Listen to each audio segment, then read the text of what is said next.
जिसमें हड़प्पा सभ्यता के एक व्यक्ति का डीएनए राखीगढ़ी साइट से लिया गया, जिसे आज हम प्रोटो इंडो यूरोपीय भाषा कहते हैं।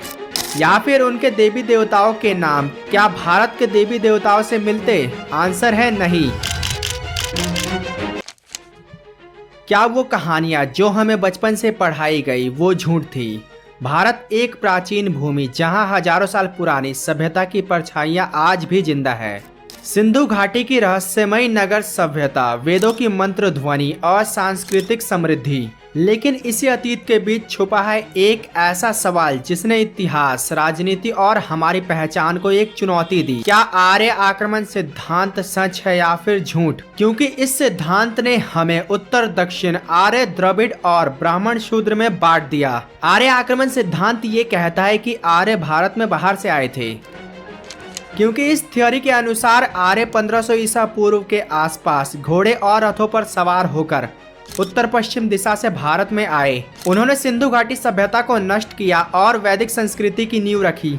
लेकिन क्या ये पूरी कहानी सच है? दरअसल इस सिद्धांत को सबसे पहले 19वीं सदी के ब्रिटिश विद्वान मैक्स मुलर द्वारा प्रस्तावित किया गया था, जिसका यूज ब्रिटिश सरकार ने अपने फायदे के लिए किया। लेकिन आज डीएनए स्टडी, भाषा विज्ञान और पुरातात्विक सबूत इस सिद्धांत को पूरी तरह से झुठलाते हैं। आज की मॉडर्न स्टडीज ये बताती है कि आर्य भारत के बाहर से नहीं आए थे, बल्कि वो भारत के मूल निवासी थे। तो आखिर ये आर्य आक्रमण सिद्धांत क्या है और इसके पीछे क्या सच्चाई है? आइए जानते हैं आज इस वीडियो में।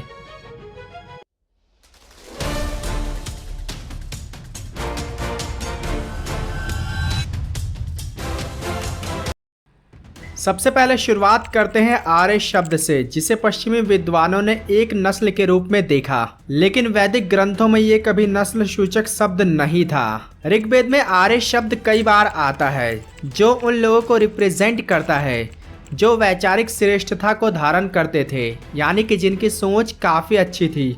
यानी कि ऋग्वेद के अनुसार आर्य होना कोई खून या फिर नस्ल नहीं, बल्कि एक विचारधारा थी। वहीं ऋग्वेद के अनुसार अनार्य का अर्थ होता था बुरा व्यक्ति। साल 2019 में हार्वर्ड यूनिवर्सिटी और पुणे की डेक्कन कॉलेज द्वारा एक स्टडी की गई, जिसमें हड़प्पा सभ्यता के एक व्यक्ति का डीएनए राखीगढ़ी साइट से लिया गया और जब उसके डीएनए की जांच की गई तब रिजल्ट चौंकाने वाले थे। दरअसल इस स्टडी से ये पता चला कि हड़प्पा सभ्यता के लोगों के डीएनए में किसी तरह की स्टेप एंसेस्ट्री नहीं दिखाई देती। यानी ये स्टडी साबित करती है कि सिंधु सभ्यता आर्य आक्रमण से पहले भारत में मौजूद थी। हालांकि भारत के कुछ लोगों में स्टेप एंसेस्ट्री दिखाई देती है, लेकिन इससे ये साबित नहीं होता है कि आर्य आक्रमण सिद्धांत सच है। यदि आर्य आक्रमण हुआ होता तो हिस्टोरियंस को इसके सबूत जरूर मिलते, जैसे कि जलाए गए नगर और बड़े पैमाने पर हुआ युद्ध। लेकिन हिस्टोरियंस को ऐसा कुछ भी नहीं मिलता।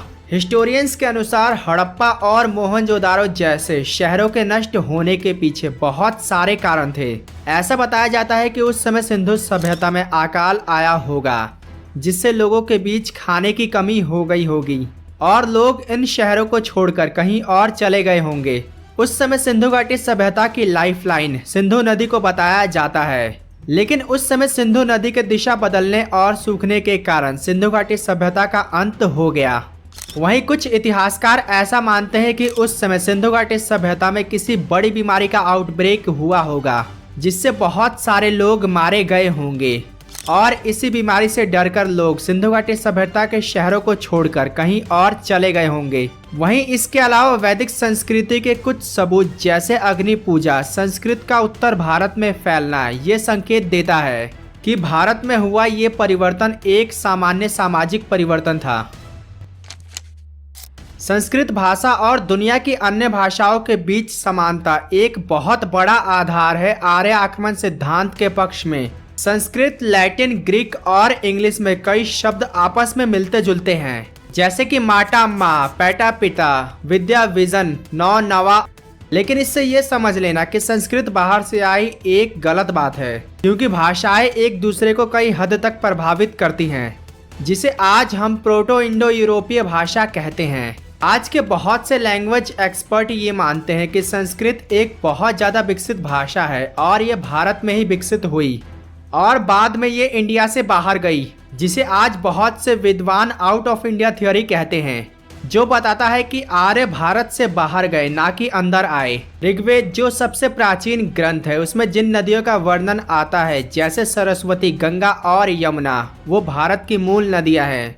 ऋग्वेद में अफगानिस्तान या फिर सेंट्रल एशिया का कोई वर्णन नहीं मिलता। सरस्वती नदी, जिसे आज हम घग्गर हाकरा नदी कहते हैं, इसका वर्णन ऋग्वेद में इतनी बार आता है जिससे ये स्पष्ट होता है कि ऋग्वेद का रचना काल भारत में ही था। ऐसे में अब आप सोचिए कि यदि आर्य भारत के बाहर से आए होते तो वो एक ऐसी नदी को इतना इम्पोर्टेंस क्यों देते जो भारत की मूल नदी थी? या फिर उनके देवी देवताओं के नाम क्या भारत के देवी देवताओं से मिलते? आंसर है नहीं। जिससे ये पता चलता है कि आर्य भारत के ही निवासी थे, ना कि बाहर से आए थे।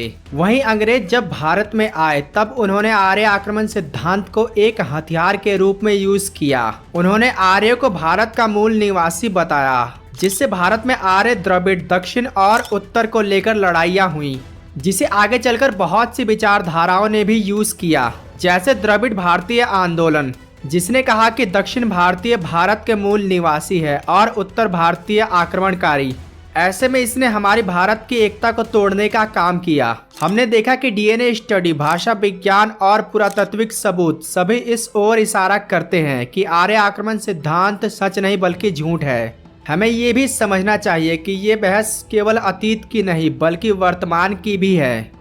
ये हमारी एकता, हमारी पहचान और हमारी शिक्षा प्रणाली से जुड़ी हुई है। अब समय आ गया है कि हम अपने इतिहास को औपनिवेशिक चश्मे से नहीं बल्कि अपने तरीके से देखें। आर्य आक्रमण सिद्धांत एक विचार जिसने दशकों तक भारत की राजनीति और शिक्षा प्रणाली को प्रभावित किया।